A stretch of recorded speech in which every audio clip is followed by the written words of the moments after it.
So John, is the 526 expansion project actually going to happen? Well, David, the short answer is yes, it is going to happen. It's actually happening as we speak.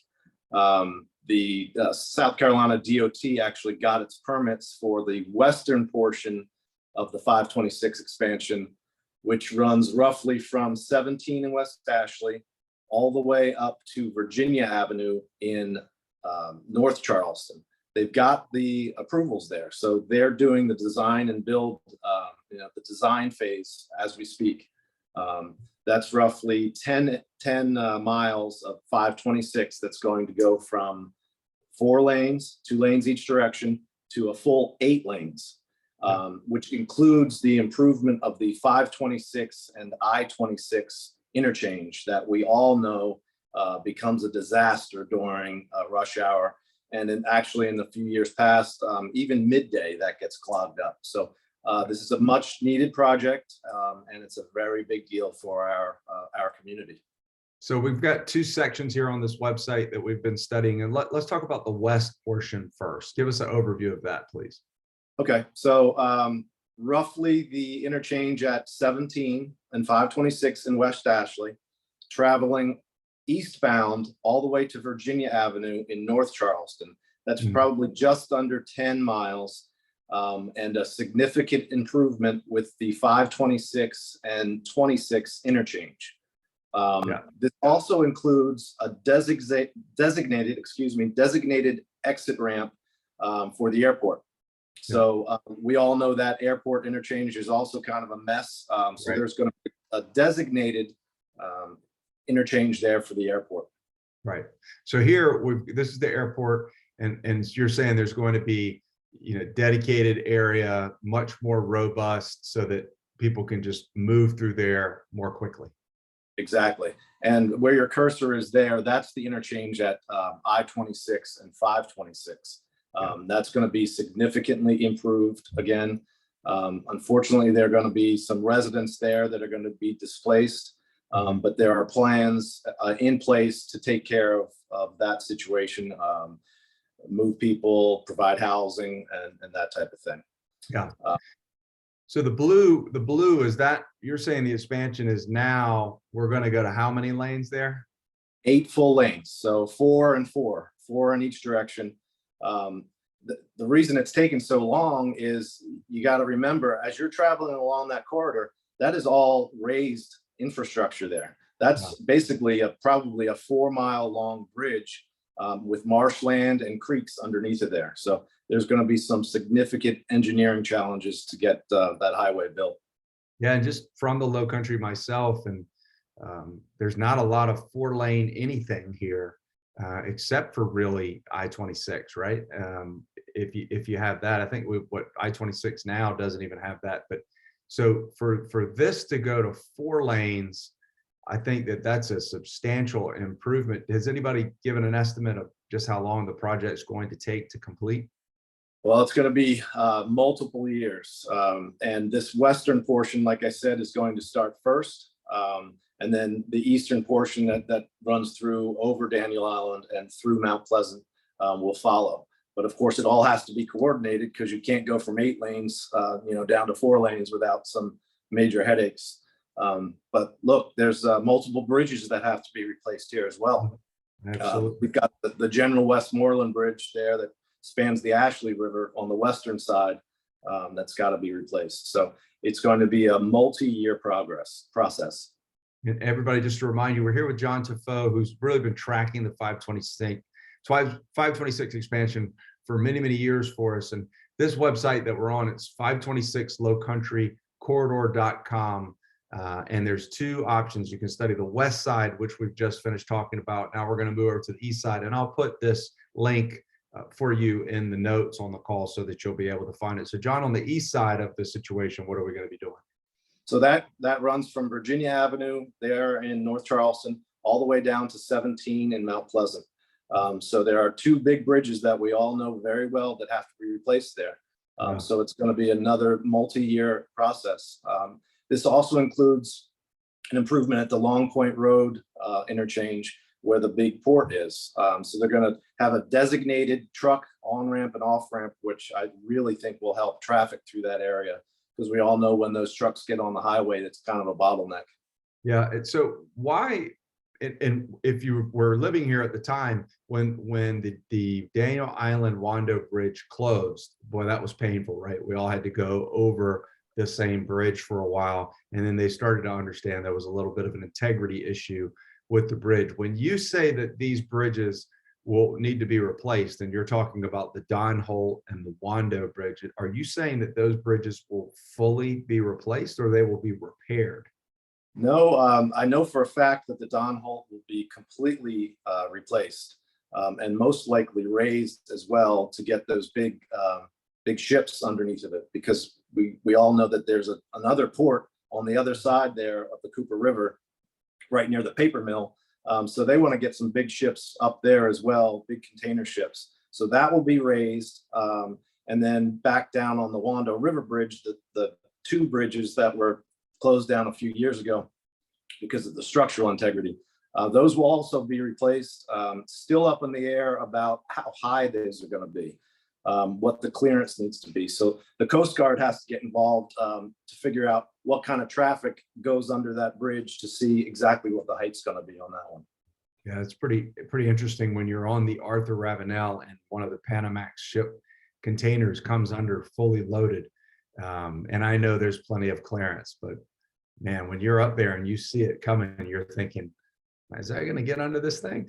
But there's these boats and the loads, I can't believe the container volume in Charleston. So it's wise to make sure that we don't underestimate, because we've got so much volume coming through the port. And just to make sure everybody understands this, our port can handle Panamax shippers in and out at the same time. All this happened during the massive dredging project, and that is not commonly found on the East Coast. So Savannah, the Panamax shippers have to go in and out. They have to alternate, where we can move through at the same time. And what an effort to coordinate. But as we're becoming more and more aware of our competitive advantage of the Port of Charleston, I think you will see a lot more cooperation over time, moving through some of these controversial topics that have come up lately. John, what is the talk of the completion of the 526 long term? Well, we all know that there's some problems we're having completing it, just because it has to go through some rural communities. If we do expand it through West Ashley onto Johns Island and then finally into James Island to the connector, this has been a talk for probably over 20 years now, David. And I really can't see it expanding to be a full interstate. But one of the compromises at this point is maybe crossing the Stono River there and then creating more of a boulevard type situation, connecting 526 over the Stono River and then onto the James Island connector.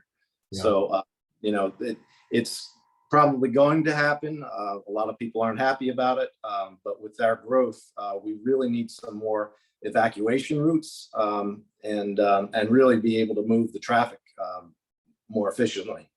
So when they say complete the loop, John, and we're over here on the West Ashley side, are you saying they're going to just complete it back to the James Island connector, or is there talk to complete it all the way back over here to Mount Pleasant like this?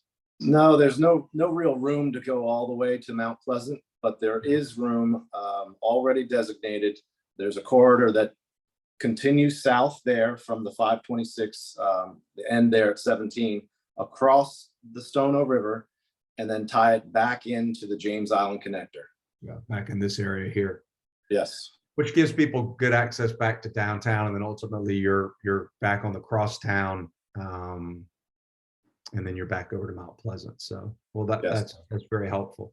The bridges, where does this money going to come from for all this work? Have you figured that part out yet? Well, it's a whole combination. It's local money, it's state money, and it's also a lot of federal money, because it is an interstate. So there's a lot of federal money involved.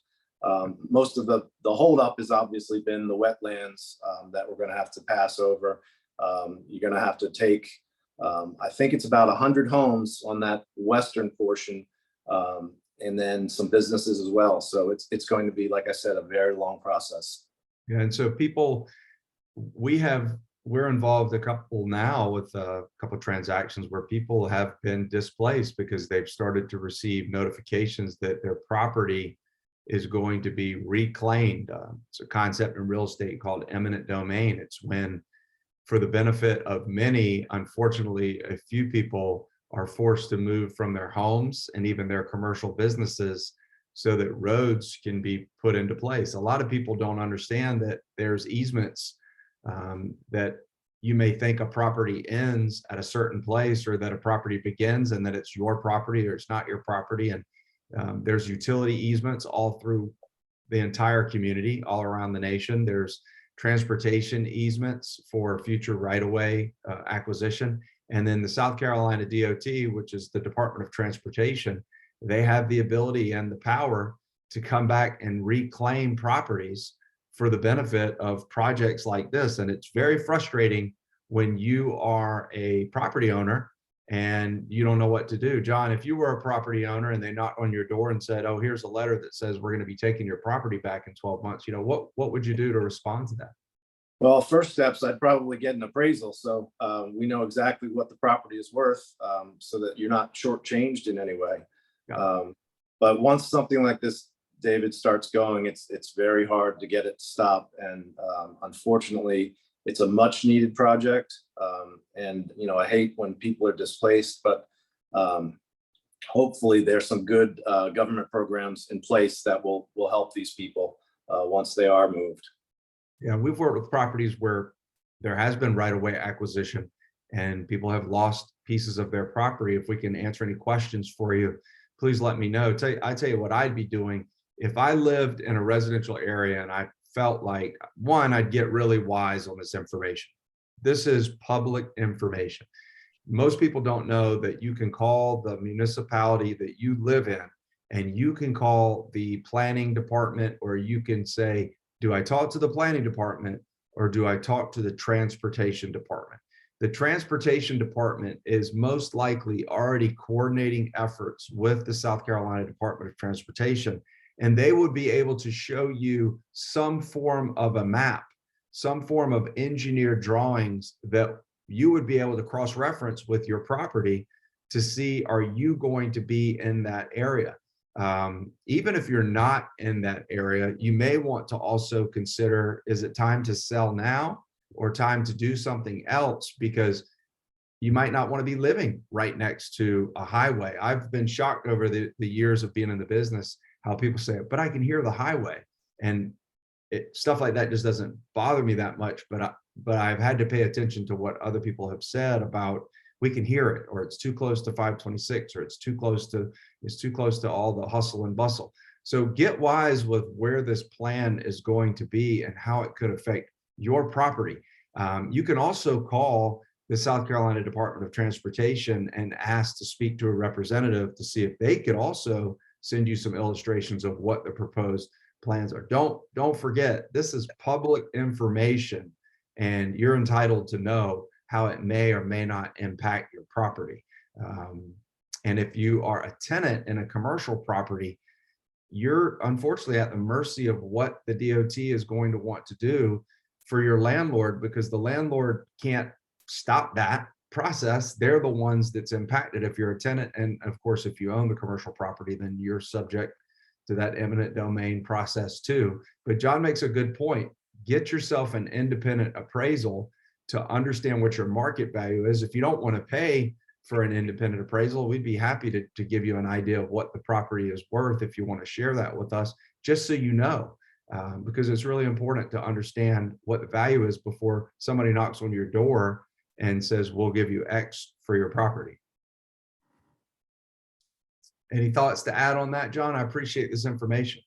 No, absolutely. And to your point about the noise, they have been doing some noise studies, and there's going to be a whole lot of sound mitigation, a combination of landscaping, and we all know those sound barriers along the interstates to take care of some of that sound, the traffic sound. So that's part of this program as well. Yeah, John, do you care if people give you a call if they have just general questions? I mean, if they don't know what to do, would you mind fielding a few questions? We'll put your contact information here, but is that okay if they feel comfortable giving you a call or an email? Oh, absolutely. I'd love a call or an email. Just David put my contact information on this, and call me anytime. Yeah, so don't forget, guys, this is the website that you want to be tracking here, right?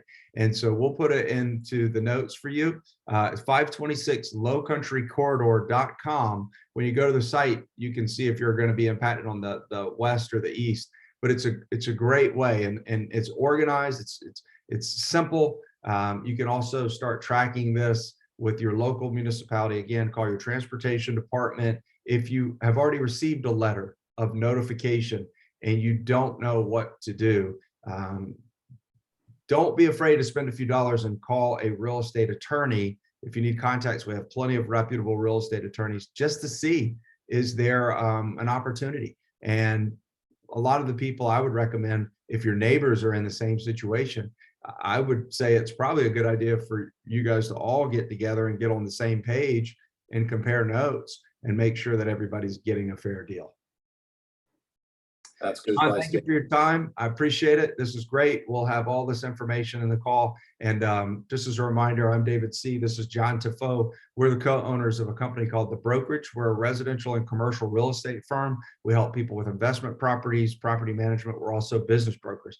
We love fielding questions. There are no dumb questions. And this is a growth place that we live. It is growing. The cat is out of the bag. There are no more secrets. People love Charleston, and we all agree that our infrastructure needs some improvement, because I have grown up here and lived here for a long time, and I think everybody is trying to get home earlier and do whatever they can to get around the traffic. But there's just times in coastal cities like this, you just can't avoid the problem. And in fairness to everyone, it does help improve our commerce if we do have a road system that allows that commerce to move and go and manage all those trucks and boats and things like that. So John, thanks for being our expert. People, give him a call if you have any questions. Hope everybody has a great day. John, thank you very much. Thank you, David.